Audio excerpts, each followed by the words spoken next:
Hello. Hello. I'm Zachary Low, as you know me on Canadian Cafe. But yes, so we got Matt, Dev, and Tyrone here today. This is my Tyrone impression. You are Tyrone now. But yeah, so we're starting a new campaign in the world of Dungeons and Dragons in our own sort of homebrewed world. So are you guys excited? I am excited tremendously. Awesome. So yes, I am the Dungeon Master for Canadian Cafe. Are you excited? Are you ready? Yeah. Yeah. All right. Okay, Johnny. So I do have some notes that I've kind of gathered over the past few sessions. Just things that I want to work on and to get more into the characters, more into the games, and enjoy everything more in a more serious fashion. Agreed. So the first thing is not what I asked you to do, phone, but thanks. So don't do what you asked us to do is what I heard. Funny. She's the thinker. I'm the logical one. So this campaign too, specifically, but in general, I find being more roleplay heavy is more immersive. Getting into your character, really trying to do what your character would do based on your personality traits, bonds, flaws, ideals, like who you made your character to be. Like Silver's new character, she. Broke it. Oh no. Like she is more of a upbeat, classy sort of individual. Charismatic gay fox boy. Yes.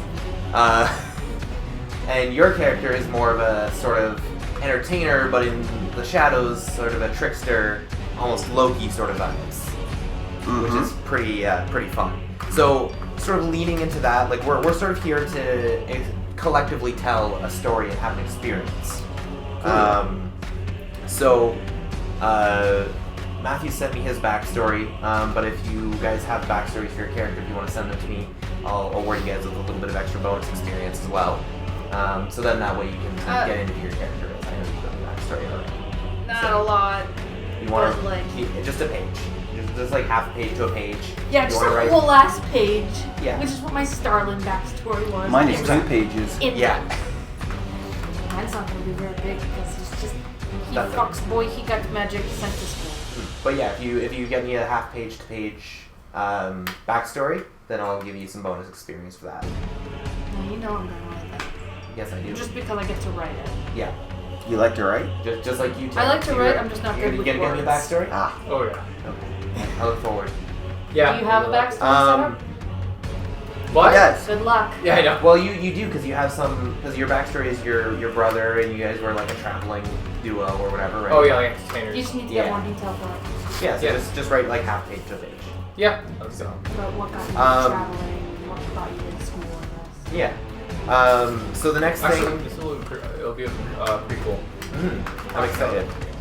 So the next thing is death and the mortality of your character is very real. When we've been playing before, we've had some. I'm not a cat with 9 lives. Exactly. Even if I play a tabaxi. As when we've played before, there have been times where I've spared some of the characters. As a normal DM would. Yes. But not always. And should. Not necessarily. Not necessarily. If the characters do something absolutely stupid, I'm gonna let them die.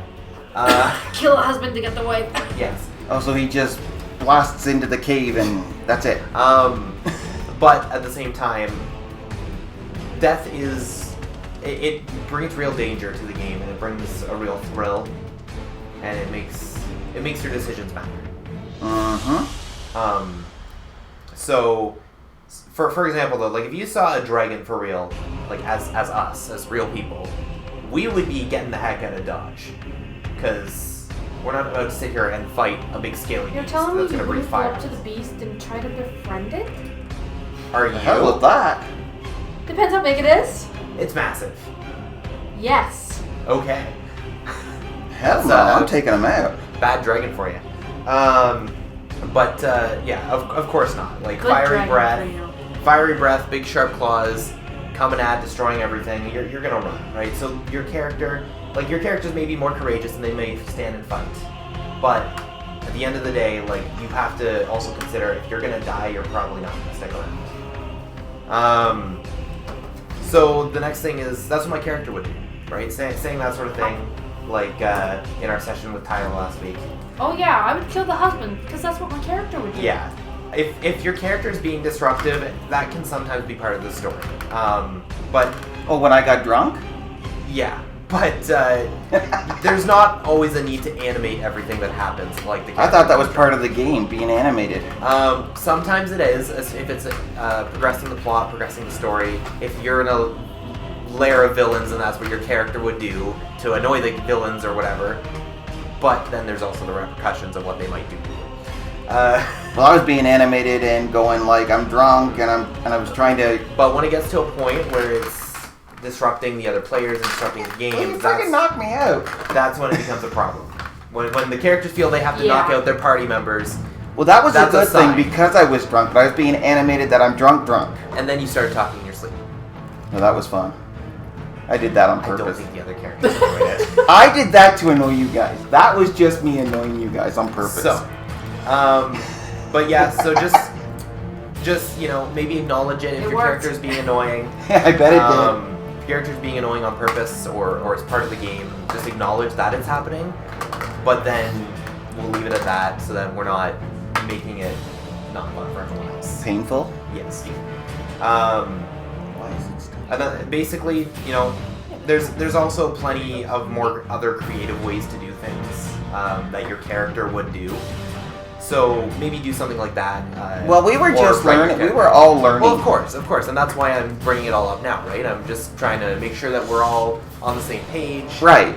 We're all coming together to have a fun time.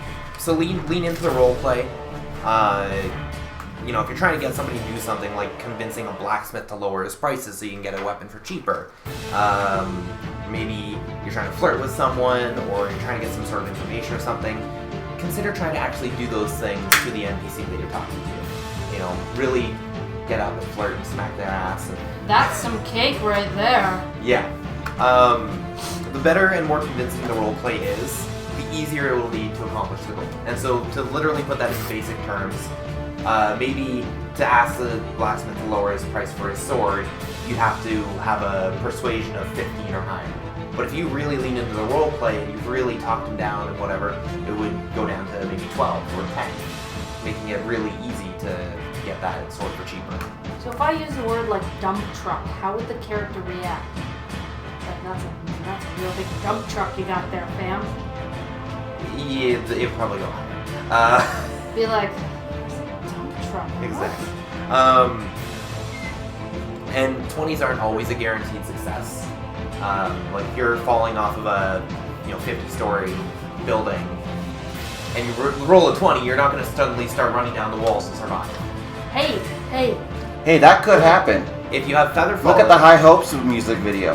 if you have feather falling and you can really come up with a creative way to detail how you're going to try and do something, I might make you make a couple rolls and we'll see if it works. Ah yes, I'm falling 50 stories. I make an acrobatics check.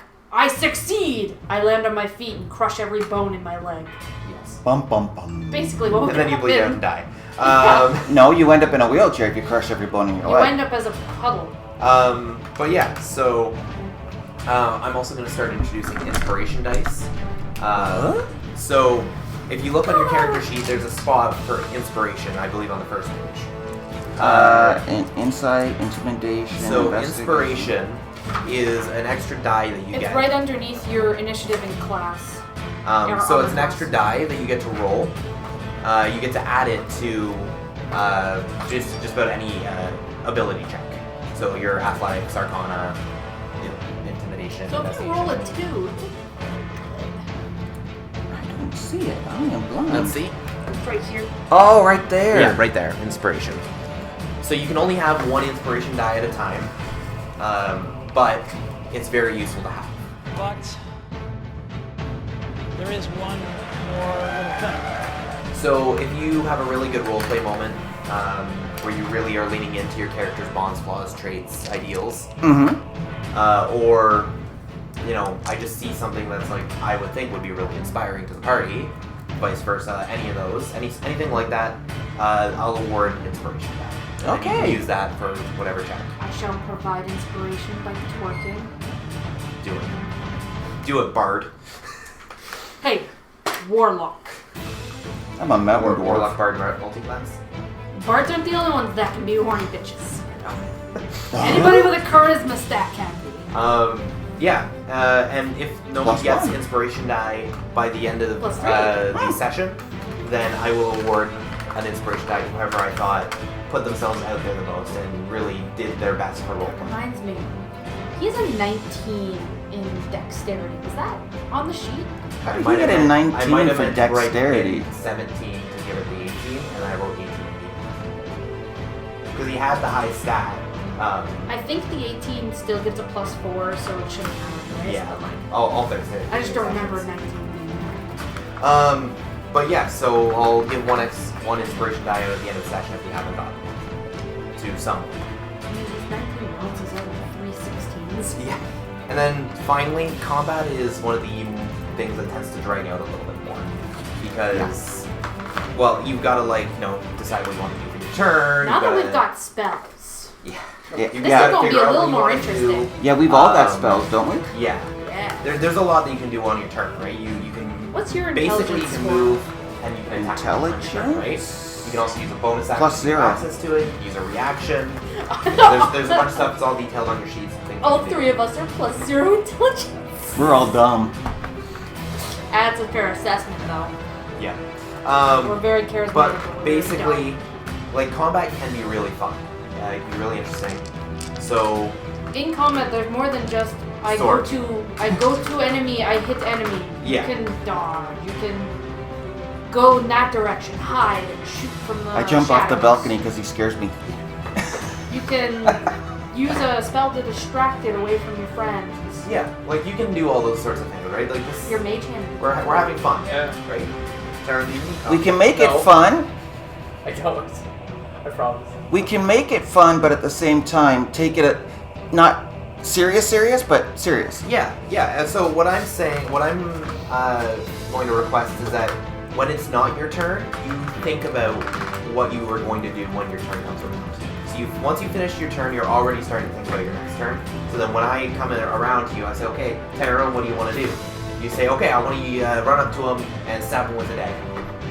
Or maybe I'll say, okay, the ogre runs by you in his movement to get to Matthew's character. And then you can say, oh, okay, I'm going to take my reaction and slice at him.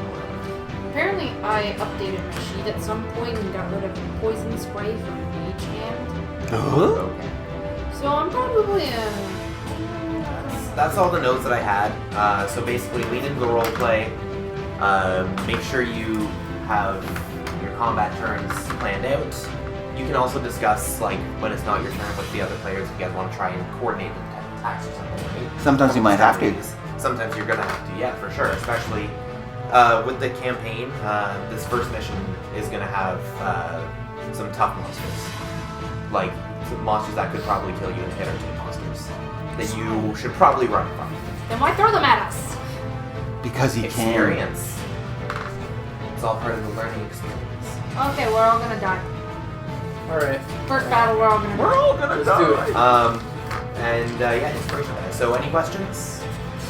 If we die, is there a point where we can be revived? Unless one of us knows revive, fine. So yeah, there are some spells with that.